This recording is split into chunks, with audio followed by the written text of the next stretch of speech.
పెద్ద బొట్టు పెట్టుకొని సాంప్రదాయంగా ఉంటారు. అసలు ఏంటిది సింధు మాతాజీ అంటే ఎవరో చెప్పండి. ఇంకా సింధు మాతాజీ అంటే మనం పీఠం పెట్టి ఇంకా సర్వీసెస్ చేస్తూ ఉంటాం కాబట్టి సింధు మాతాజీ అని అలవాటు అయిపోయింది అన్నమాట.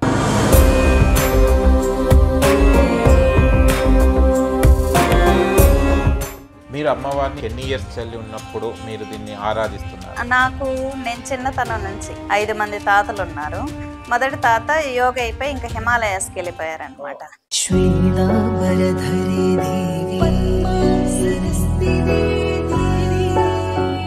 తాంత్రికులకు ఈ పూజారులకు సంబంధం ఏంటి? స్త్రీలకు కూడా అప్పట్లో మంత్రదీక్షలు ఇచ్చేవాళ్ళు కాదు, అంటే వీళ్ళకి కూడా మోక్షం కావాలి కదా, కాబట్టి తంత్రాలు అనేది సమాజానికి పరిచయం చేయడం జరిగింది మన యోగులు.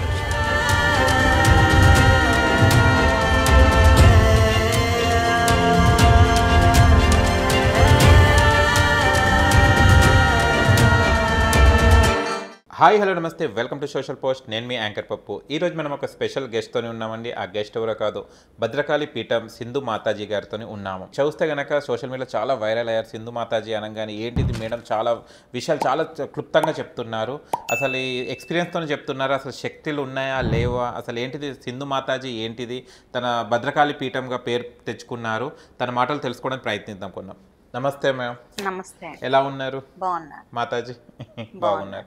అసలు యాక్చువల్ చాలా మందికి డౌట్, సింధు మాతాజీ అంటే ఎవరు? పెద్ద బొట్టు పెట్టుకొని సాంప్రదాయంగా ఉంటారు. అసలు ఏంటిది సింధు మాతాజీ అంటే ఎవరో చెప్పండి అమ్మా. ఓం శ్రీ గురుభ్యో నమః.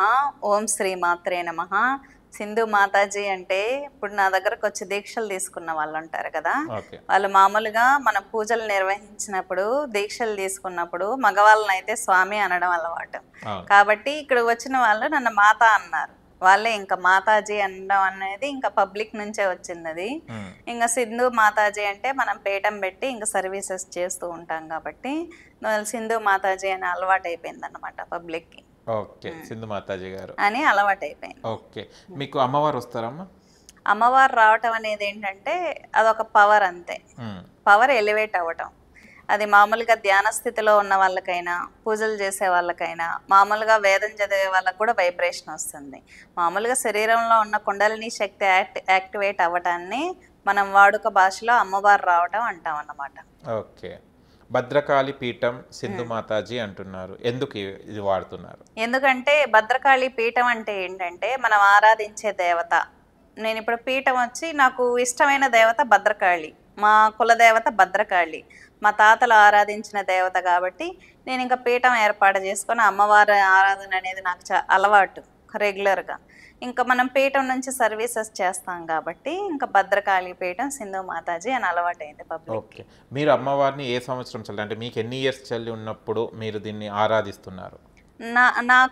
నేను చిన్నతనం నుంచి మా తాతలు తాంత్రిక్స్ వామాచార తాంత్రికులు. మా కులదేవత భద్రకాళి. 5 మంది తాతలు ఉన్నారు. మొదటి తాత యోగ అయిపోయి ఇంకా హిమాలయాస్కి వెళ్ళిపోయారనమాట. ఇంకా 4 తాతలు ఏంటంటే వామాచారంలో బాగా దిట్ట వాళ్ళు అక్కడ ఆ ఏరియాలో. ఇంకా కులదేవత కాబట్టి కాళీ మాకు ఆరాధన అనేది నార్మల్గా వచ్చింది. ఇంకా చిన్నతనం నుంచి నేను అవి చూడటం, ఇంకా మా కులదేవత టెంపుల్లో వెళ్ళి ఆరాధన చేయటం మా ఫ్యామిలీలో మా తాతల తర్వాత నాకే వచ్చింది అది. ఓకే, సింధు మాతాజీ గారు, ఇప్పుడు మీరు ఇలా వచ్చిన తర్వాత ఎవరైనా పొలిటికల్ లీడర్స్ మీకు అప్రోచ్ చేయమని బ్లాక్ మనీ ఏమైనా పెట్టడం జరిగిందా? ఎందుకంటే చాలా వరకు చూస్తే కనుక మాతాజీలు అంటే చాలా వరకు మనం వింటున్నాం, చాలా వరకు డౌట్ ఉంది. ఇది ఏమన్నా మీకు యూజ్ అవుతుందా? సింధు మాతాజీ భద్రకాళి పీఠం సింధు మాతాజీకి ఇదేమన్నా యూజ్ అవుతుందా? బ్లాక్ అని అలా పెట్టుంటే ఈ పాటికి నేను సొంత ఇల్లైనా కొనుక్కుండేదాన్ని. ఓకే, ఖచ్చితంగా. నాకైతే నిజం చెప్పాలంటే ఇప్పటిదాకా సొంత ఇల్లు కూడా లేదు. నిజంగా నాకు అలా పెట్టుంటే సొంత ఇల్లు అయినా వచ్చేది అట్లీస్ట్. ఓకే, అంటే శక్తి అంటే ఏంటిదమ్మా? అసలు శక్తి అనేది ఏంటిది? అంటే నార్మల్ పీపుల్స్ కి లేకుండా ఇప్పుడు మీలాంటి వాళ్ళ దగ్గర శక్తులు ఉన్నాయి అంటారు, అంటే పవర్, సంథింగ్ పవర్ అంటారు. అంటే ఏంటిది మీ దగ్గర ఉన్నది ఏంటిది, మా దగ్గర సామాన్యుల దగ్గర లేనిది ఏంటిది? అంటే శక్తి అనేది నేను ఇచ్చిన ప్రతి ఇంటర్వ్యూలోనూ ఇదే చెప్పడానికి ప్రయత్నం చేశాను. శక్తి అనేది ప్రతి మనిషిలోనూ ఉంటుంది. కుండలిని శక్తి అని శరీరంలో, మానవ శరీరంలో మూలాధారం చక్రంలో ఉంటుంది. ప్రతి మనిషికి ఆరా ఉంటుంది. సైంటిఫిక్గా ఒక మనిషికి శక్తి శరీరం ఆరా ఉంటుంది అనేది ప్రూవ్ అయింది. మన హ్యూమన్ వరల్డ్ చూసుకున్నప్పుడు హ్యూమన్ బాడీ అనేది ప్రథమ శరీరం. మన మనసు బుద్ధితో కూడుకున్నది సూక్ష్మ శరీరం అంటాం శాస్త్ర ప్రకారం చెప్పాలంటే. మన ఆత్మ మూడవది. కాబట్టి ఈ సూక్ష్మ శరీరం మనిషి బుద్ధితో కూడుకున్నది ఏదైతే ఉంటుందో అది ఆరా రూపంలో మనిషి చుట్టూ వ్యక్తమవుతూ ఉంటుందన్నమాట. ఇప్పుడు మన మనసు, ఆలోచనలు, బుద్ధి పవిత్రంగా ఉన్నాయనుకుందాం, మన ఆరా చాలా బ్రైట్గా బాగుంటుంది. లేదు కొంచెం ఆత్మన్యూనతా భావం, ఏదైనా ఈ నెగిటివ్ ఎనర్జీ వల్ల ఎఫెక్ట్ ఉన్నప్పుడు మనిషి ఆరాలో తేడాలు వస్తాయి. ఇది మనం సైంటిఫిక్గా కూడా ఎక్స్పెరిమెంట్ కెర్లియన్ ఫోటోగ్రఫీ ద్వారా చూసి నిరూపించుకోవచ్చు. వాళ్ళు ప్రతి ఆకుకి ఆరా ఉంటుంది, శక్తి ఆరా మనిషికి ఉంటుంది, టెంపుల్స్కి ఆరా ఉంటుందని చెప్పి ప్రూవ్ చేశారు. ఇంకొకటి, మనిషికి ఆత్మ ఉందా లేదా అని అనడానికి యుఎస్లో ఒక శ్మశాన అంటే మనిషి చనిపోయినప్పుడు డెడ్ బాడీలు అంతా ఫ్రీజ్ చేస్తారు కదా, అక్కడ దీని మీద రీసెర్చ్ చేయడం అనేది జరిగింది. మనిషి చనిపోయినాక ఒక గ్లాస్ బాక్స్లో క్లోజ్ చేసి అతని నుంచి ఒక 21 గ్రామ్స్ ఎనర్జీ అనేది తగ్గినట్టు ప్రూవ్ చేశారు. మనిషి బాడీలో నుంచి ఏదో వైట్గా రిలీజ్ అయినట్టు సీసీటీవీ ఫుటేజెస్, దానికి సంబంధించిన వీడియోస్ కూడా ఉన్నాయి, మీరు ఒకసారి చెక్ చేసుకోవచ్చు. ఈ విధంగా మనిషి అనేది ఒక ఆత్మ అనేది ఉంటుంది, చనిపోయినప్పుడు మనిషి నుంచి ప్రాణశక్తి వెళ్ళిపోతుంది అనడానికి మన పురాణాల్లో, ఇతిహాసాల్లో కూడా చాలామంది మునులు, యోగులు చెప్పబడి ఉంది ఆత్మ గురించి. ఈ విధంగా మనిషి యొక్క ఆత్మలో పవిత్రంగా ఉందనుకుందాం, వాళ్ళే భగవంతుడు అవుతారు. అంటే పరమాత్మ నుంచి వెలువడిన భాగాలే అన్నమాట. మనం ప్రతి ఒక్కరూ పరమాత్మ నుంచి వెలువడిన భాగాలే. కాబట్టి ఎవరైతే ఆ ఆత్మ పరమాత్మతో కనెక్ట్ చేయబడేదానికి యూస్ చేసేదే తంత్రం అంటారు. తంత్ర అంటే తన విస్తారే, ఆత్మని పరమాత్మ దాకా విస్తరింపజేసుకోవటాన్ని తంత్రం అంటారు. కానీ జనరేషన్స్ మారే కొద్దీ దాని యొక్క అబ్రివేషన్స్, అవేర్నెస్ తగ్గిపోయింది. అంటే కొన్ని రకాల మూవీస్లో, కొన్ని రకాల వీడియోస్లో తంత్రం అంటే అదేదో చెడు చేయటం అనే దానికి తీసుకొచ్చేసారు. తంత్రం అనే పదానికి చాలా మంచి అబ్రివేషన్ ఉంది.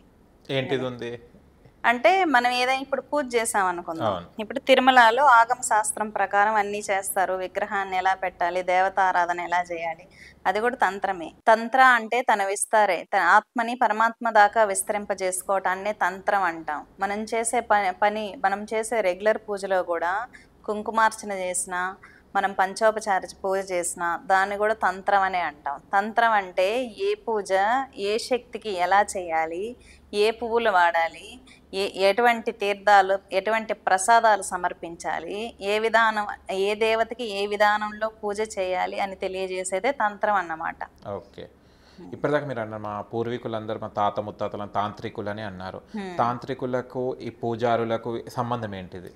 పూజారులు అంటే ఇప్పుడు వేదం చదువుకున్న వాళ్ళని, ఒకానొక జనరేషన్లో వేదం చదువుకోవడం అనేది బ్రాహ్మణులకు మాత్రమే ఉంది. మన పండితులు దీని విషయమై బాగా ఆలోచించి, అంటే మంత్రోపాసనలు, మంత్రదీక్షలు బ్రాహ్మణులకు మాత్రమే ఉండేవన్నమాట. అప్పుడు సులభంగా మోక్షం పొందే పద్ధతి ప్రజలకు తెలియచేయడం కోసం అదర్ కమ్యూనిటీస్, అంటే బ్రాహ్మణులు కాకుండా స్త్రీలకు కూడా అప్పట్లో మంత్రదీక్షలు ఇచ్చేవాళ్ళు కాదు. అంటే వీళ్ళకి కూడా మోక్షం కావాలి కదా, కాబట్టి తంత్రాలు అనేది సమాజానికి పరిచయం చేయడం జరిగింది మన యోగులు, ఋషులు.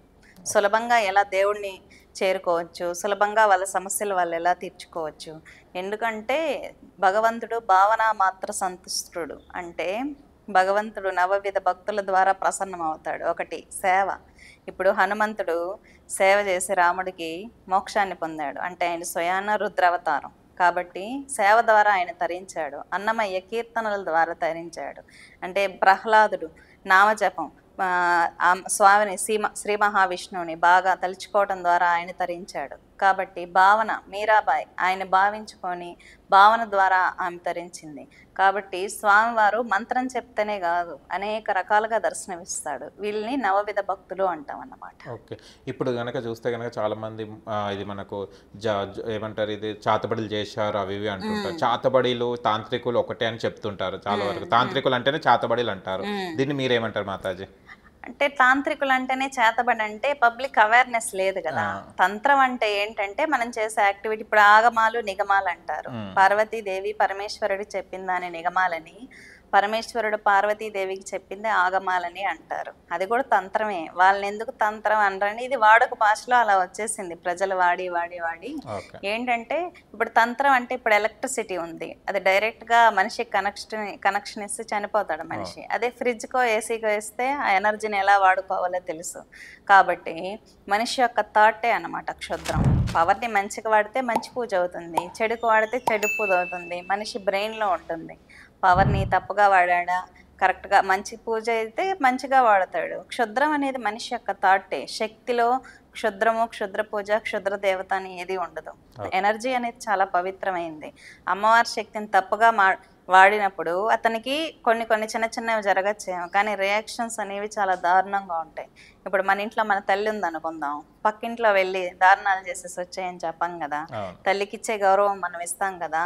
ఆ విధంగానే మన మాతృదేవత అయిన మహాశక్తికి కూడా మనం తగిన గౌరవం ఇచ్చి అమ్మవారిని ఉపాసన చేయాలి, పోషించుకోవాలి. శక్తిని ఉపాసన దీక్ష తీసుకున్నప్పుడు ఏంటంటే అమ్మవారిని మనం తెచ్చి, ఇప్పుడు మీరు భద్రకాళి పీఠం అని ఎందుకు చెప్తున్నారంటే అమ్మవారిని శక్తిని పోషించుకోవడం అంటే ఫ్యామిలీ మెంబర్ లాగా మనం ఆహ్వానించి అమ్మవారికి చేయాల్సిన క్రతువులన్నీ చేయడం అన్నమాట.